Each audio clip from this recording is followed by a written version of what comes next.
Hi kids, welcome to ஆசிசா kids YouTube channel. நம்ம இப்போ என்ன பார்க்க போகிறோன்னா, விவசாயம் பாம்பும் என்ற ஒரு ஸ்மால் ஸ்டோரி பார்க்க போகிறோம். வாங்க குட்டீஸ், வீடியோக்குள்ளே போகலாம். ஒரு கிராமத்தில் ஒரு விவசாயி வாழ்ந்து வந்தார்.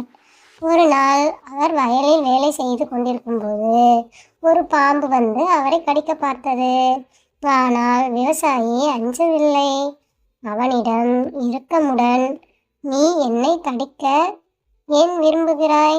என்று விவசாயி கேட்டான். "நான் உனக்கு என்ன தீங்கு செய்தேன்?" என்று கேட்டார். பாம்பு வெட்கப்பட்டு, "மன்னிக்கவும், எனக்கு பயம் வந்தது, அதனால்தான் கடிக்க நினைத்தேன்" என்றது. விவசாயி பாம்பை தன் பையில் போட்டு அருகிலுள்ள காட்டில் விட்டுவிட்டார். பாம்பு அவனுக்கு நன்றி கூறி, "நீயும் உன் குடும்பமும் நலம் பெறுவீர்கள்" என்று ஆசீர்வதித்து சென்றது. இந்த கதையிலிருந்து நம்ம என்ன தெரிஞ்சுக்கிறோம்? பயம் எப்போதும் பிறரை தாக்கும் எண்ணத்தை கொடுக்கலாம், ஆனால் இரக்கம் ஒரு இருதயத்தை மாற்றும் சக்தி கொண்டது. நெக்ஸ்ட் நம்ம என்ன பார்க்க போறோம்னா, பாம்பும் தேலும் என்ற ஒரு ஸ்மால் ஸ்டோரி பார்க்க போறோம். ஒரு சிறிய பாம்பு ஒரு நதிக்கரையில் இருந்தது. அதே நேரத்தில் ஒரு தேல் நதியை கடந்து செல்ல முயற்சி செய்தது. அதனால் நதியை கடக்க முயலவில்லை. தேல் பாம்பிடம் கென்று கேட்டது, "தயவு செய்து நீ என்னை நதியை கடக்க உதவ முடியுமா?" என்று கேட்டது. பாம்பு சற்று சந்தேகத்துடன், "நீ என்னை கீறிவிட்டால் நான் என்ன செய்வது?" என்று கேட்டது. அதற்கு தேல், "நான் உன்னை கீறினால் நாம் இருவரும் நதியில் மூழ்கி சாக வேண்டியது தான்" என்று கூறியது. பாம்பு, "சரி, ஓகே, நீ என் மீது ஏறிக்கோ, நான் நதியை கடக்க உதவி செய்கிறேன்" என்று கூறியது. தேல் பாம்பின் மேல் ஏறி இருவரும் நதியை கடக்க ஆரம்பித்தனர். பாதி வழியில் தேல் பாம்பை கீறியது. பாம்பு வலி தாங்க முடியாமல், "நீ ஏன் இப்படி செய்தாய்? நாம் இருவரும் இப்போது சாக வேண்டியது தான்" என்று கூறியது. தேல் அமைதியாக, "இதுதான் என்னுடைய இயல்பு" என்று கூறியது. நாம் இந்த கதையிலிருந்து என்ன தெரிஞ்சுக்கிறோம்? எந்தெந்த நேரத்தில் நாம் இரக்கமும் நம்பிக்கையும் காட்டினாலும் சிலர் தங்களது இயல்பின்படியே நடந்து கொள்வார்கள். அவை நமக்கு தெரிந்திருக்க வேண்டும். நெக்ஸ்ட் நம்ம என்ன பார்க்க போறோம்னா, பாம்பும் கோழியும் என்ற ஒரு ஸ்மால் ஸ்டோரி பார்க்க போறோம். ஒரு வீட்டில் ஒரு கோழி இருந்தது. அது காலை வேளைகளில் நன்றாக கூவி அனைவரையும் நேரத்திற்கு எழுப்பிவிடும். ஆனால் அந்த பக்கத்து வீட்டில் ஒரு மரத்தில் ஒரு பாம்பு வசித்து வந்தது. பாம்புக்கு அந்த சத்தம் பிடிக்கவில்லை. அது கோழியை எச்சரித்தது, "நீ இன்னும் சற்று நேரம் கூவினால் நான் உன்னை கடிக்க நேரிடும்" என்று எச்சரித்தது. கோழி பயந்து விட்டது. அன்று அது கூவுவதை நிறுத்தியது.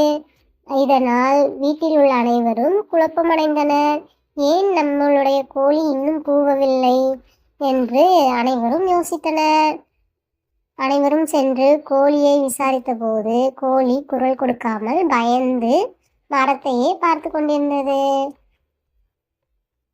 வீட்டில் உள்ள அனைவரும் அந்த பாம்பை பிடித்து கொண்டு போய் காட்டுக்குள் விட்டுவிட்டனர். பின்னர் கோழி மீண்டும் கூவத் தொடங்கியது. எல்லாம் இயல்பு நிலைக்கு திரும்பியது.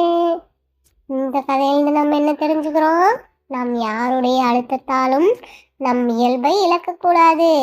உண்மை பேசுவதை பயப்படாமல் நம் வேலையை செய்ய வேண்டும்.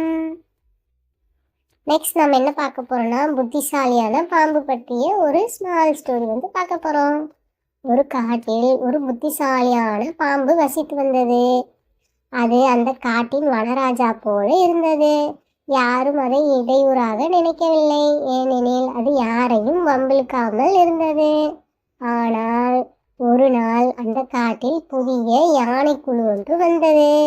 அவை சக விலங்குகளை கேலி கிண்டல் செய்தன. பாம்பு அதை கண்டதும் யானைகளிடம் சென்று, "நீங்கள் இப்படி செய்யக்கூடாது. நீங்கள் பெரியவர்கள், சக்தி வாய்ந்தவர்கள். ஆனால் மற்ற உயிர்களையும் மரியாதையுடன் நடத்த வேண்டும். இல்லையென்றால் அவை அனைவரும் ஒற்றுமையாக சேர்ந்து ஒரு நாள் உங்களை வீழ்த்தக்கூடும் என்று கூறியது. யானைகள் முதலில் சிரித்தன. ஆனால் சில நாட்களில் அவை அனைத்தும் ஒன்று சேர்ந்து யானையை வீழ்த்திவிட்டன. பின்னர் தான் யானைகள் பாம்பின் வார்த்தையின் அர்த்தத்தை புரிந்து கொண்டன. அவை மன்னிப்பும் கேட்டன. இந்த கதையிலிருந்து நம்ம என்ன தெரிஞ்சுக்கிறோம்? பெரியவராக இருப்பது மட்டுமல்ல, பிறரை மதிக்கவும் தெரிந்திருக்க வேண்டும். புத்தி என்பது பலத்தை விட வலிமையானது. இது போன்ற கதைகள் கேட்கணுமா? அப்போ லைக் பண்ணுங்க, ஷேர் பண்ணுங்க, கமெண்ட் பண்ணுங்க. ஆசிசா கிட்ஸ் யூடியூப் சேனலை சப்ஸ்கிரைப் பண்ணுங்க. மறக்காம பெல் ஐக்கானை கிளிக் பண்ணுங்க.